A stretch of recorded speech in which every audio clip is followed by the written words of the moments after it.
Story 1. English is not my first language, so please forgive my formatting or if something comes out wrong. Yesterday, my older brother and I went to a shopping mall where this incident took place.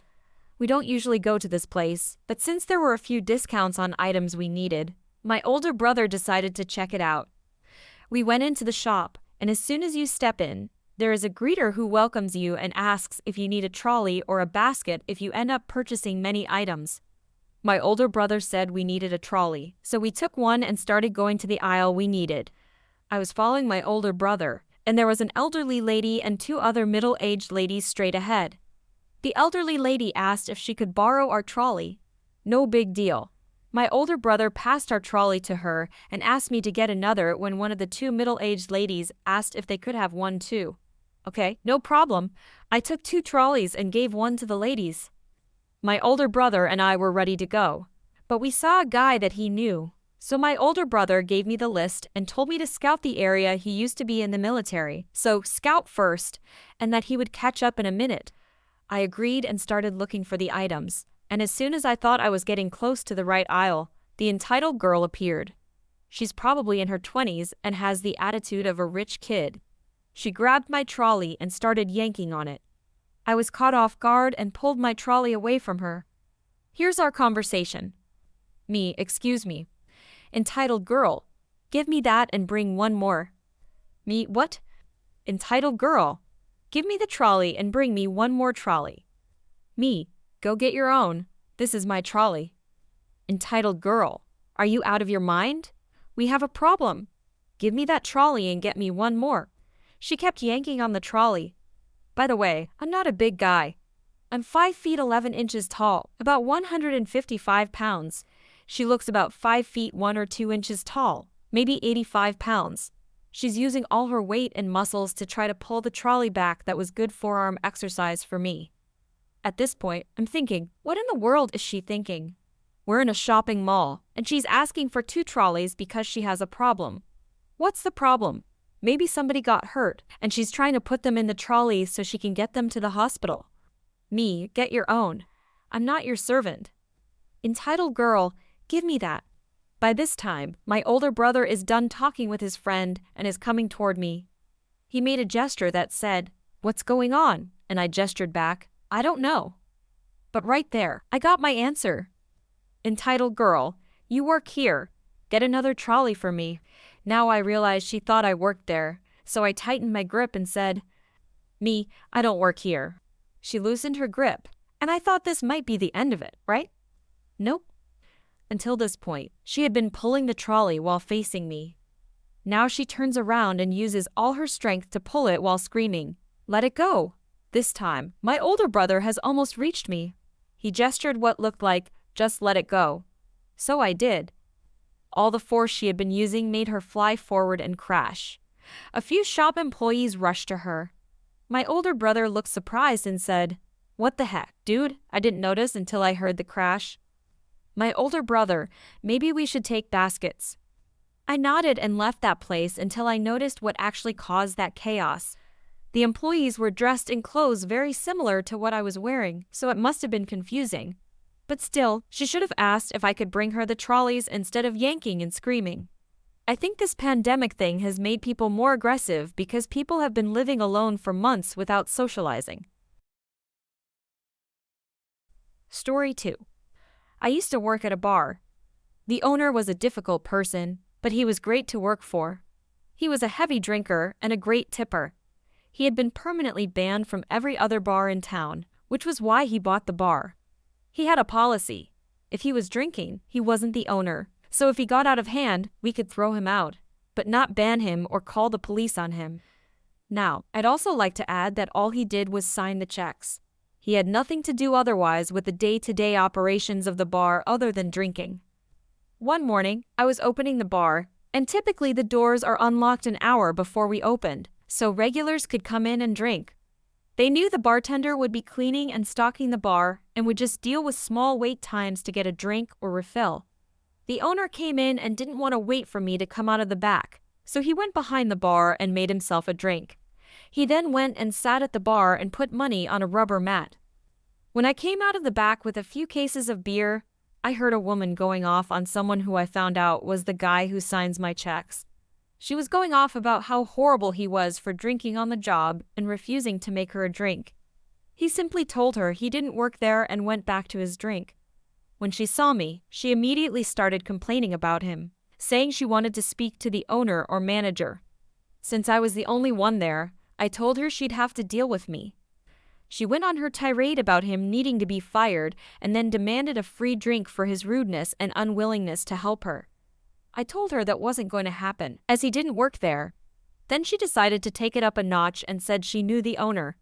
Cue typical, "you'll both be fired" rant. And the owner is shaking his head laughing, which made her angrier. I called her bluff and told her to either be quiet and order a drink or leave because I had things to do. She got huffy and then demanded a tab, trying to hand me a credit card.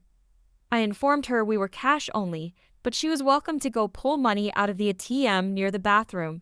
That didn't make her happy, so she decided to stomp out of the bar, saying she'd take her business elsewhere.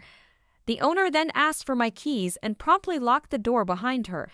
As soon as he did that, he came back and said, "I've never met that woman, so you're definitely not fired." We had a good laugh. She did come back about 20 minutes later because there wasn't another bar open and got super upset when my boss waved and went back to his drink. She banged on the door for about 5 minutes. He then made me a sign to put up on the glass door with the bar hours, and she got in her car and sped off. Luckily, I never saw her again. Story 3. I went clothes shopping today. The dressing room had a 6-item limit, and I had more than 6 things to try on, so I left some with the dressing room clerk at the desk. I folded up the things I tried on that I wasn't buying and brought them to the clerk and exchanged them for new items. As I was doing this, a woman tapped me on the shoulder, saying, Hey, carry these in here, please," I guess assuming I was a clerk too. "I don't work here." "Sure you do. I just saw you folding clothes." "I was returning those items. I'm in a hurry here. Excuse me." And I walked off because I didn't have time to get into it with her and try on everything I needed to.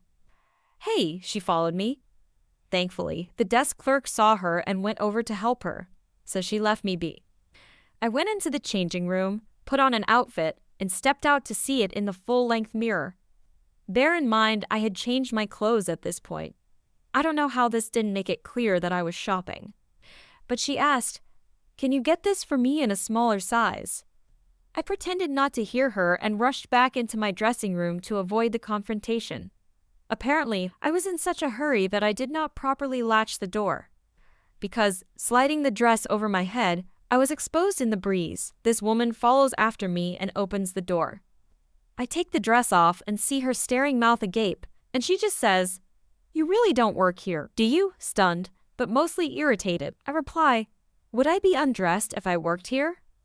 She walked away. I shut the door and finished up. When I came out to give my next round of items to the clerk, the woman was waiting for me. She apologized over and over and said she'd been on autopilot all day. I told her not to worry about it, and I hope she enjoyed the show. I wonder what the clerk thought happened. Story 4. This just happened 20 minutes ago, and I'm still laughing about it. I was in the Bullseye store with the red vests and shirts. I was picking up a few office supplies. I managed 3 restaurants, and one of the offices ran low on staples and printing paper, and the supply truck won't be in until the end of the month. I gathered the items I needed and headed to the check lanes. I heard a banshee-like shrill screaming, Hey you," I look around. And this lady has a person who really does work there cornered, and the poor girl looks to be on the verge of tears. Screaming customer, "Yes, you, Mr. Manager, come here and discipline your employee." She refused to help me and was very rude and called me some very bad names. Now I have read enough of these "I don't work here" posts and always wondered why no one does this, so I gave it a shot. Me to employee, "Is this true? Were you rude to this lovely piece of humanity?" Which made her kind of giggle. Employee, "No, I just told her I am on my way home. I just finished my shift. If she needs help, she can ask someone else who would be more than happy and clocked in." When I told her that, she reached for me. I backed off. I don't like strangers touching me, and I never insulted her. Screaming customer. High-pitched shrill that would shatter crystal liar. You called me all sorts of bad words. When I find my husband, he will have you fired if you don't do something about it. Me, lady, I am the district manager. I will ask you to calm down. If you don't, I am going to have to ask you to leave the store. Screaming customer. What? Well, I am just very upset. You silly goose. It's been most distressful. In all my years, I have never been treated so horribly. Me, ma'am, I'm sorry, but you aren't settling down. I am going to have to ask you to excuse yourself from the premises or be escorted by security. Pull out my phone. Speed dial. Missed my messages. Screaming customer. But my husband. Me. Go to the customer service desk, page your husband, and tell him you will be waiting outside for him while he does the shopping. Now leave this store immediately. I pretend to talk to security on the phone. Yes, we have an unruly customer who needs to be escorted from the store. Screaming customer throws what she has on the floor and leaves screaming, yelling, threatening to sue and shut the store down. I turn to employee and ask if she is okay. She tells me yeah. She didn't know I was in the store but glad I was. Employee, I hope I'm not in any trouble.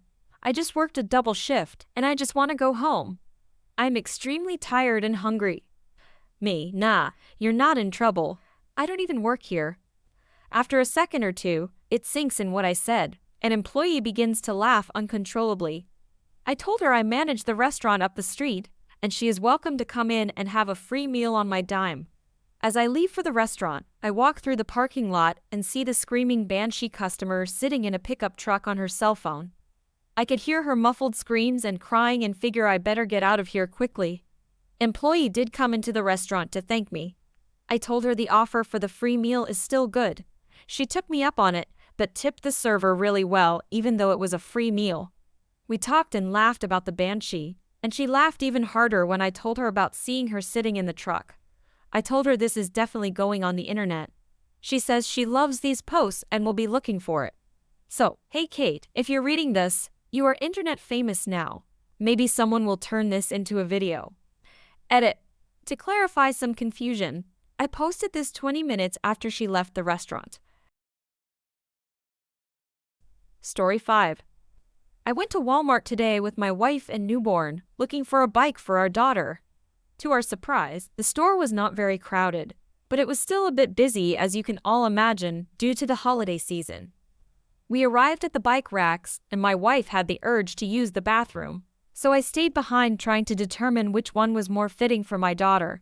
Suddenly the newborn wakes up crying and I start scrambling to prepare his bottle as it was time to feed.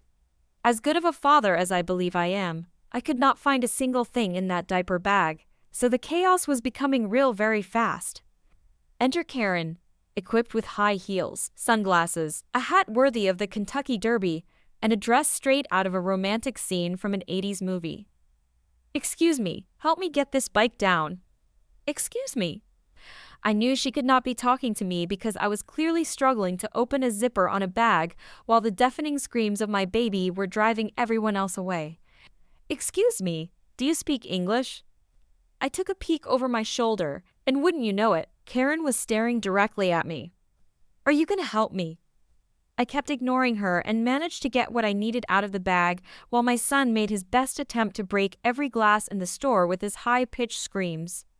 At that exact moment, my wife showed up, and somehow I managed not to yell at this lady. In fact, I politely replied, "Can you give me a moment, please?" I finished preparing the bottle while my wife held the baby, handed my wife the bottle to feed our son, and I turned and faced Karen. Karen, are you going to help me? Me. Did you realize I was busy with a baby? Karen, I don't have all the time in the world to chit-chat. Are you helping me or not? Me. Which bike do you want? Karen, that one right up there. She pointed at the exact one I had eyeballed when I first arrived. So I calmly pulled the rack forward, took the bike down, and started walking bike in hand towards my wife. Karen, you can just leave it right there. Me. Oh, I didn't get this down for you. I got this down for me. I'm buying this one. Learn some manners, you old witch. And take your shades off. It's 7:30 at night. Karen, how dare you? My wife busted out laughing so hard that the baby started crying again. But this time I didn't mind the noise, as it was blocking Karen's mumbling and complaining as we walked away with our daughter's new bike. Edit. Didn't expect this much action on my vent session. Thank you, kind strangers. A few clarifications. I went with my newborn baby boy to get a bike for my daughter. The story is not fake, although I wish it was.